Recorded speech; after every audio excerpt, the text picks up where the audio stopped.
Good evening. It's Monday the 22nd of December and here's what's making news around the world on World News Tonight. Political unrest. Tens and thousands of people gather to pay tributes to the slain youth leader of Bangladesh as tensions escalate. International intervention. Southeast Asian foreign ministers meet in Kuala Lumpur seeking to end border clashes between Thailand and Cambodia. Cookie rush. Bakers around the world come together in unity to set a record for the largest Christmas cookie exchange.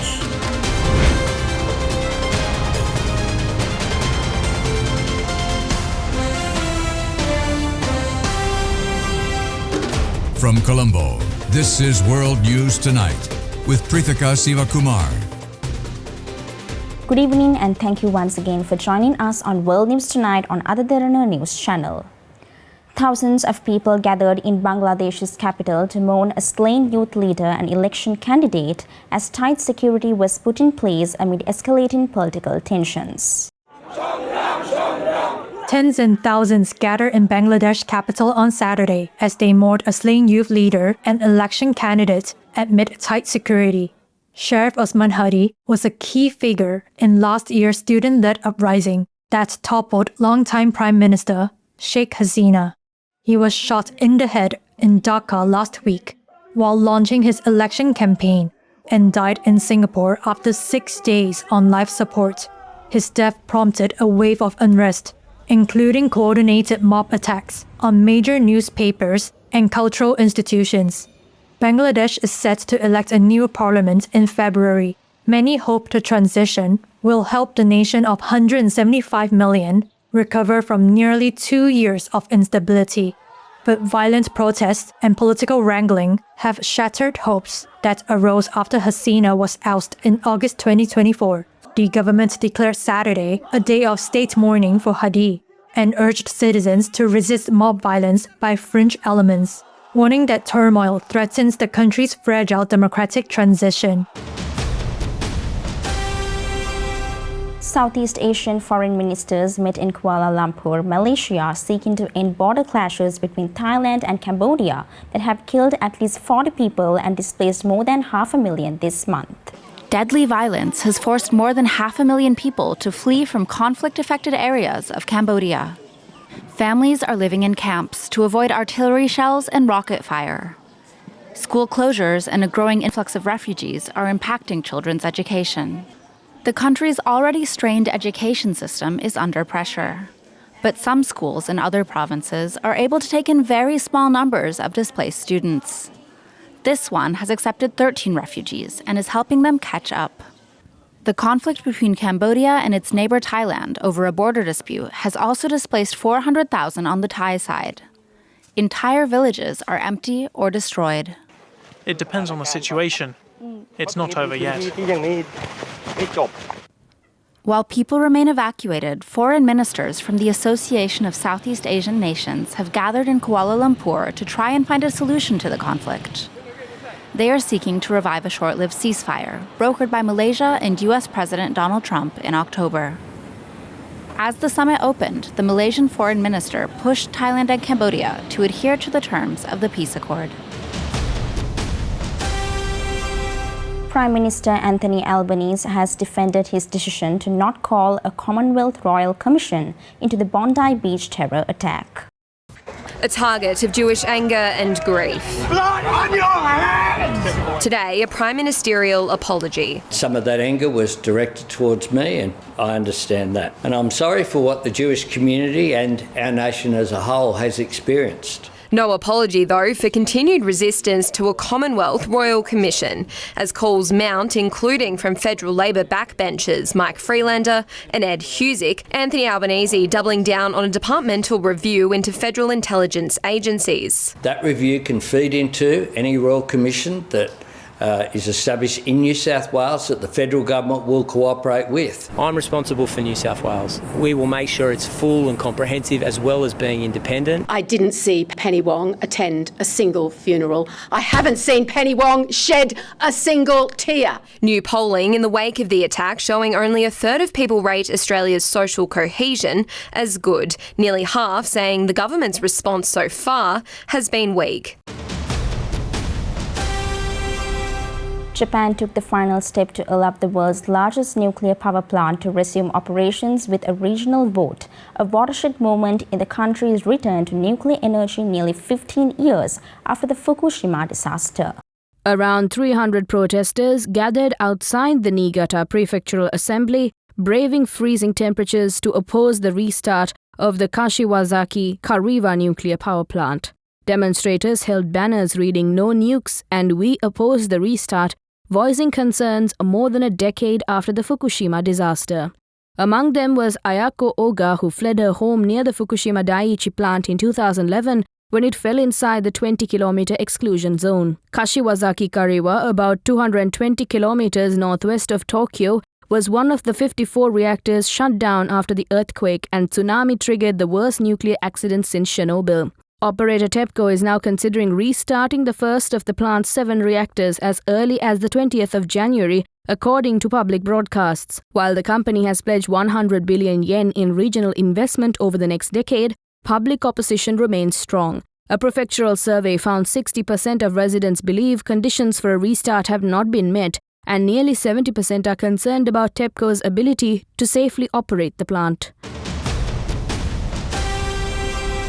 South Korea and Russia held closed-door talks in Moscow. A South Korean ministry official in charge of dealing with the North's nuclear issues made a secret visit to Moscow, where they met with the Russian counterparts in charge of related matters.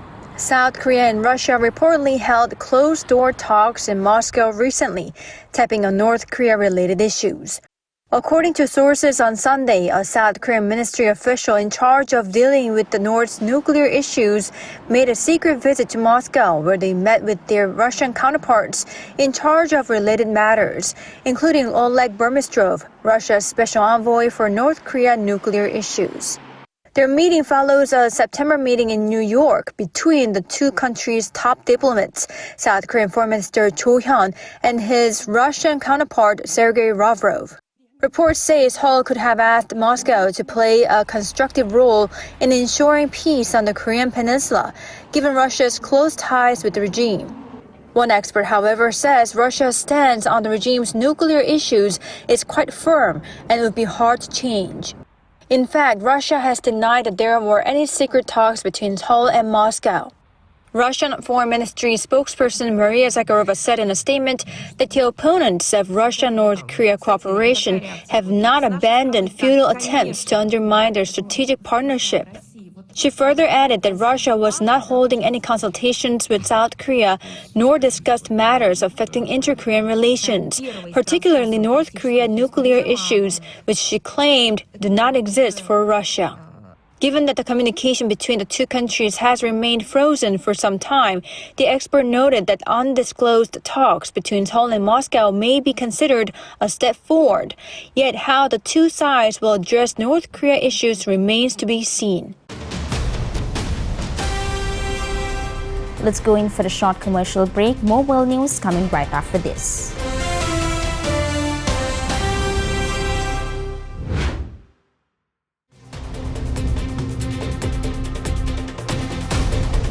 Welcome back.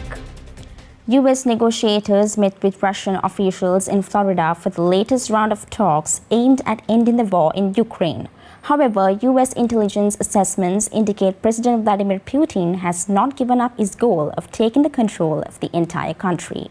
US negotiators met Russian officials in Florida on Saturday for the latest talks aimed at ending Russia's war in Ukraine. However, US intelligence reports continue to warn Russian President Vladimir Putin has not abandoned his aim of capturing all of Ukraine. 6 sources familiar with US intelligence said Putin also desires to reclaim parts of the former Soviet empire. It's a starkly different picture from what US President Donald Trump and his peace negotiators have painted, claiming Putin wants to end the conflict. It also contradicts the Russian leader's denials that he is a threat to Europe. But it largely aligns with the views of European leaders and spy agencies. They believe Putin covets all of Ukraine and territories of former Soviet bloc states, including members of the NATO alliance, according to the sources. Russia has seized control of about 20% of Ukraine's territory since its full-scale invasion in 2022. As part of his proposed 20-point peace plan, Trump is pressuring Kyiv to withdraw from the small part of Donetsk they control, according to two sources familiar with the matter. It's understood Ukrainian President Volodymyr Zelensky and most Ukrainians reject that proposal. The Office of the Director of National Intelligence, the CIA, and the Russian Embassy did not immediately respond to requests for comment. The U.S. Coast Guard is actively pursuing a sanctioned vessel in international waters off the coast of Venezuela, according to two U.S. officials familiar with the situation. The U.S. Coast Guard said that it was pursuing another oil tanker in international waters near Venezuela. It was identified by British maritime risk management group Vanguard as Bella 1. Pictured here in March, the operation follows hard on the heels of the interception of the Panama-flagged Centuries on Saturday, seen in video published by U.S. Homeland Security Chief Kristi Noem. That second seizure came days after President Donald Trump announced the blockade of all sanctioned oil tankers entering and leaving Venezuela. The first Venezuela-related vessel seized by the U.S. on December 10th. The Skipper, a very large crude carrier, reached the Galveston offshore lightering area in Texas on Sunday. The vessels are said to be part of a so-called shadow or dark fleet of tankers that disguise their location and are used by buyers of Venezuelan oil to get around U.S. sanctions. Recent U.S. strikes on suspected drug vessels in waters near the country have killed at least 100 people, while military forces have ramped up their presence in the region. On Sunday, in Puerto Rico's Port of Americas, a U.S. Navy replenishment oiler was filmed, while at Mercedita Airport, mechanics were seen working on aircraft. Trump has said the U.S. will soon start land strikes on Venezuela. Oil prices rose on Monday in early Asian trading hours, amid fresh global supply uncertainty. Files which contain documents related to Jeffrey Epstein have disappeared from the public webpage. While the Democrats called for greater transparency, officials defended the decision, stating that it was necessary to protect survivors of sexual abuse. At least 16 files have disappeared from the U.S. Justice Department's public webpage containing documents related to Jeffrey Epstein, less than 24 hours after they were posted, with no explanation from the government and no public notice. The missing files were available on Friday but were no longer accessible by Saturday. They included several images, among them paintings depicting nude women and a photograph showing a series of images arranged along a credenza and inside drawers. One of those images showed a photograph of Donald Trump alongside Epstein, Melania Trump, and Epstein's longtime associate Ghislaine Maxwell. The unexplained removal of the files has fueled speculation online over what was taken down and why the public was not notified, intensifying long-standing scrutiny surrounding Epstein and his connections to powerful figures. Democrats on the House Oversight Committee highlighted the missing image featuring Trump in a post on X, calling for greater transparency. Tens of thousands of pages were made public Friday, but critics say the material offered little new insight into Epstein's crimes or the prosecutorial decisions that allowed him to avoid serious federal charges for years. He said the Trump administration remains committed to meeting its legal obligations to release the files, but emphasized that the process would take time. For now, the unexplained disappearance of the documents has only intensified calls for clarity, accountability, and fuller disclosure in a case that continues to raise questions years after Epstein's death. According to latest reports, Nick Rayner, the son of the recently murdered Rayner couple, was diagnosed with schizophrenia several years ago, and his medication was changed or adjusted at some point before the killing of his parents, which raises concerns about the final verdict of the case. We're learning more about the mental state of Nick Reiner, now charged with 2 counts of first-degree murder for the killings of his parents, Hollywood actor and director Rob Reiner and his wife Michelle. A judge in Reiner's case signed a sealed medical order on Friday.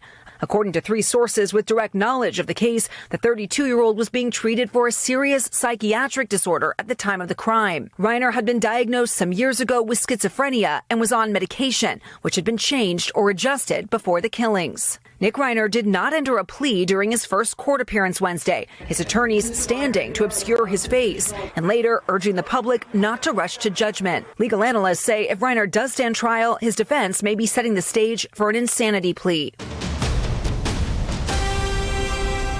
A SpaceX explosion put 3 commercial aircraft carrying hundreds of passengers at risk. The incident forced aviation officials to closely monitor the situation as debris and airspace safety became immediate concerns.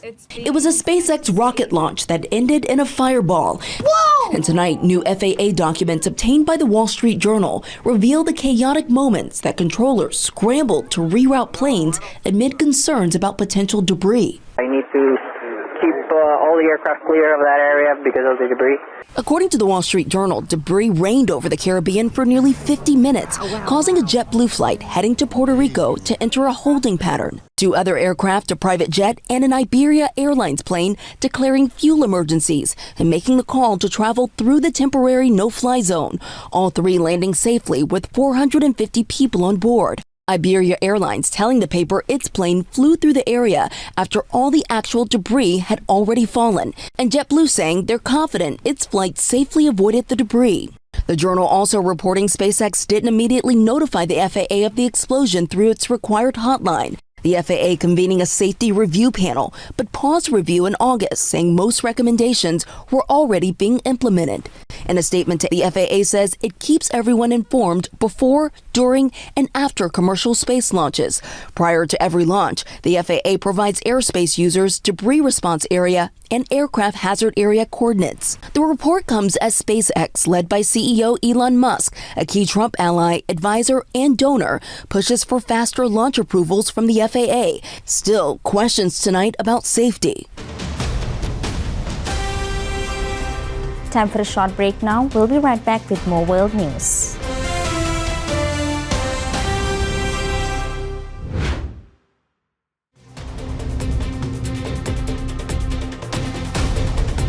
Welcome back. Every December, Mrs. Claus travels from the North Pole down to the city of Rockford, Illinois, to help Santa Claus collect children's Christmas wishes and handwritten responses to each of them. Just shy of Christmas in Rockford, Illinois.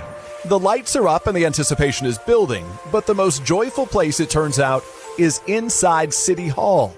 We'll have to check with the elves. While Santa has his hands full, Mrs. Claus is busy with her own work. Well, this mailbox has a direct route to the big guy, Mr. Claus.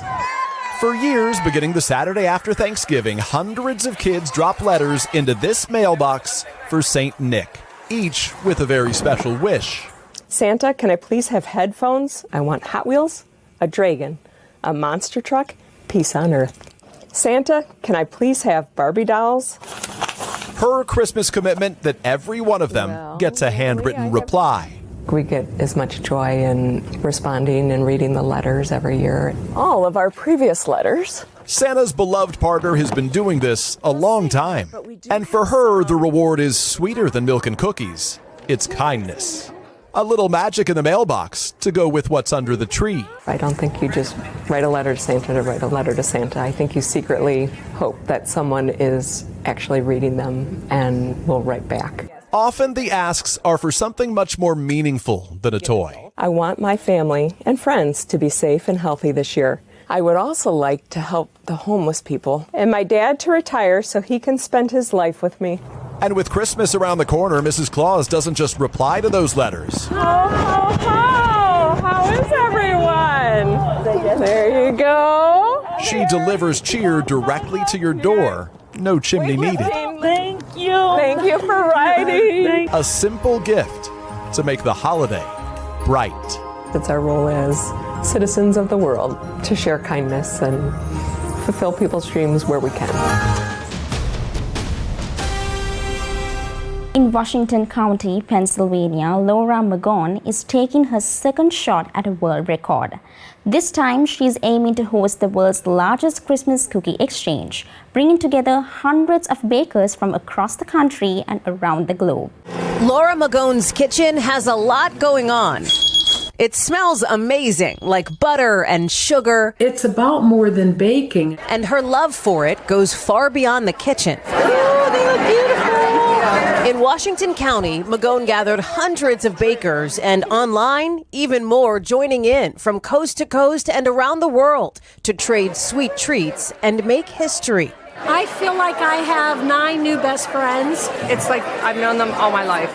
The goal? to set the record for the world's biggest Christmas cookie exchange. I love this. People lining up to get a taste and get to work, voting for that coveted title, Best Cookie Table. Who doesn't smile when there are cookies? I was making them last night, and I'm like, stop eating them. On the second day of Christmas, my For Magone, it's more than just a sugar rush. This is about connections and love and people coming together to do something for somebody else. 10 years ago, she started a Facebook group called the Wedding Cookie Table Community to honor a local Pittsburgh tradition, setting up cookie displays to celebrate big life events.